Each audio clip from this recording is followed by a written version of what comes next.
Assalamualaikum warahmatullahi wabarakatuh. Perkenalkan, nama saya Angel Fionika Saharani, mahasiswi dari Universitas Tangerang Raya, Prodi Pendidikan Bahasa dan Sastra Indonesia, Fakultas Keguruan dan Ilmu Pendidikan semester 5. Saya akan menjelaskan materi tentang pengertian drama, ciri drama, unsur dan struktur drama untuk memenuhi tugas ujian tengah semester mata kuliah metode pembelajaran bahasa dan sastra. Nah, saya akan menyampaikan tentang drama. Pasti dari salah satu kalian pernah kan menonton pertunjukan drama, entah itu di sekolah atau di acara event-event yang menyelenggarakan pentas drama. Nah, untuk lebih lanjutnya lagi, mari disimak videonya dengan baik. Nah, materi saya ini saya ambil untuk tingkatan SMP. Nah, drama itu apa sih kira-kira? Drama merupakan genre karya sastra yang menggambarkan kehidupan manusia dengan gerak. Drama menggambarkan realita kehidupan, watak, serta tingkah laku manusia melalui peran dan dialog yang dipentaskan. Nah, ada juga nih pengertian tentang teks drama. Teks drama adalah kisah kehidupan manusia yang dipentaskan berdasarkan naskah dengan menggunakan percakapan, gerak laku, unsur, pendukung, serta disaksikan oleh penonton. Nah, teks atau naskah drama adalah cerita yang dipentaskan di atas panggung yang mengisahkan kehidupan para tokohnya dengan alur sedemikian rupa. Memasuki ciri-ciri drama. Ciri-ciri drama yang pertama disampaikan dalam bentuk dialog dan monolog. Drama ditulis dan dimainkan melalui percakapan antar tokoh yang disebut dialog, atau ucapan langsung dari satu tokoh yang menyampaikan perasaannya kepada penonton yang disebut monolog. Jadi, isi cerita drama tidak diceritakan oleh narator, tetapi ditunjukkan lewat percakapan di atas panggung. Yang kedua, memiliki tokoh atau karakter yang diperankan dengan riasan, aksen, atau penampilan tertentu. Setiap tokoh dalam drama memiliki watak dan peran yang berbeda untuk menonjolkan perbedaan pemain. Diberi riasan wajah, gaya bicara, kostum, dan gerak tubuh yang sesuai. Yang ketiga, terdapat konflik atau ketegangan yang menjadi inti dari cerita drama. Konflik adalah pertentangan antar tokoh atau antar tokoh dengan dirinya sendiri. Konflik inilah yang membuat cerita menarik dan menggerakkan alur hingga mencapai klimaks dan penyelesaiannya. Yang keempat, pementasan drama biasanya dilakukan di atas panggung yang dilengkapi properti. Panggung menjadi tempat utama berlangsungnya drama. Untuk memperkuat suasana, digunakan properti seperti meja, tirai, kursi, meja, atau benda yang lain untuk menggambarkan latar tempat dan waktu cerita. Yang kelima, pertunjukan drama selalu dilakukan di hadapan penonton sebagai sarana hiburan.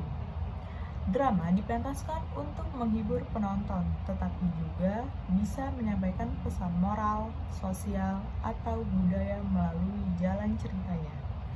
Interaksi antara pemain dan penonton menjadi bagian penting dalam pertunjukan drama. Yang keenam, dalam pementasannya, teks drama didukung dengan musik dan pencahayaan. Musik membantu menciptakan suasana, misalnya suasana sedih, suasana tegang, atau bahagia. Sementara pencahayaan digunakan untuk menyorot tokoh, menunjukkan waktu siang atau malam, dan memperkuat efek dramatik di panggung. Yang ketujuh, durasi pementasan teks drama berlangsung kurang lebih 3 jam. Pementasan drama biasanya berdurasi cukup lama karena mencangkup beberapa bagian. Pengenalan tokoh, munculnya konflik, sampai memasuki puncak konflik yang klimaks, dan penyelesaiannya. Namun, durasi bisa berbeda tergantung panjang ceritanya. Unsur drama, teks drama ini mengandung beberapa unsur di dalamnya. Apa aja sih? Yang pertama nih, ada tema. Tema merupakan gagasan utama yang menjalin struktur isi drama. Tema berkaitan dengan proses jalan cerita sebuah drama. Beberapa contoh tema drama antara lain kemanusiaan, nasionalisme, kasih sayang, persahabatan, dan sebagainya. Jadi, sebuah drama disampaikan tergantung dari tema drama tersebut dipilih oleh penulisnya. Lalu yang kedua ada latar. Latar adalah keterangan mengenai tempat, waktu, dan suasana di dalam cerita. Jadi, latar berkaitan dengan peristiwa terjadi di dalam drama, bukan berkaitan dengan penonton maupun persiapan drama. Yang ketiga, ada tokoh. Tokoh adalah pelaku yang ada dalam cerita. Tokoh menjadi pemegang peran yang bertindak untuk menjalankan cerita. Lalu yang keempat ada penokohan. Penokohan yaitu sifat atau watak seseorang ketika memerankan suatu cerita. Nah, terdapat 3 jenis tokoh di dalam drama. Yang pertama ada tokoh protagonis atau tokoh utama. Yang kedua ada tokoh antagonis, yaitu tokoh penentang dari protagonis. Lalu yang ketiga ada tokoh tritagonis, yaitu tokoh pendukung cerita. Yang kelima ada dialog. Dialog adalah percakapan antara dua tokoh atau lebih dalam sebuah drama. Bagian ini merupakan unsur yang penting untuk ada dalam sebuah teks drama. Khususnya pada drama, adegannya terdapat percakapan di antara para tokohnya. Selanjutnya ada babak. Babak merupakan bagian dari lakon drama. Dalam satu lakon atau pementasan terdiri dari satu atau beberapa babak. Babak disebut juga episode, yaitu kumpulan beberapa adegan. Yang ketujuh ada konflik. Konflik adalah ketegangan atau pertentangan dalam drama yang ditandai dengan adanya masalah.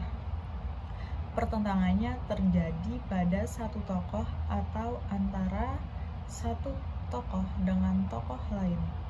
Konflik ini relatif dibutuhkan karena pada dasarnya sebuah cerita pasti memiliki tujuan atau pesan tertentu yang ingin disampaikan. Konflik atau masalah dapat mengantarkan sebuah pesan tersebut dalam alur cerita di dalam sebuah drama. Lalu yang kedelapan ada amanat. Amanat adalah simpulan tentang ajaran atau pesan moral yang terdapat dalam drama. Amanat bersifat ajaran moral dan mendidik.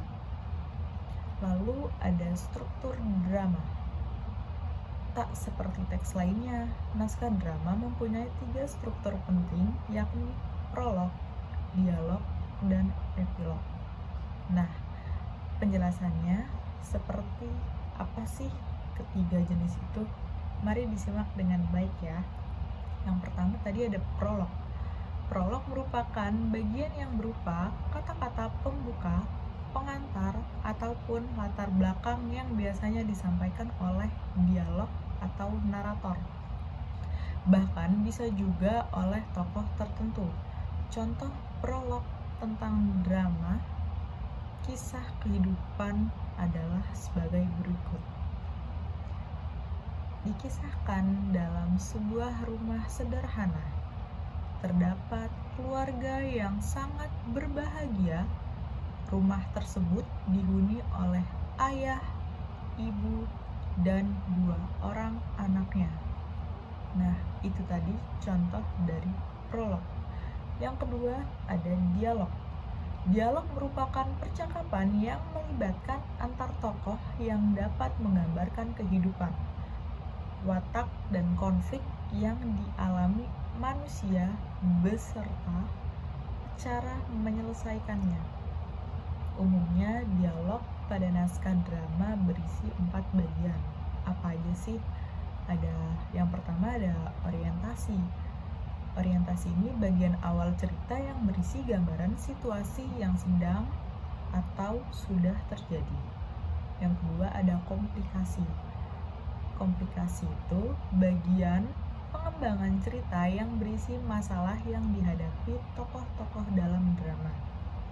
Yang ketiga ada resolusi, bagian akhir dalam drama yang berisi penyelesaian masalah. Dan yang terakhir ada koda, yaitu akhir cerita atau ending. Yang ketiga ada epilog.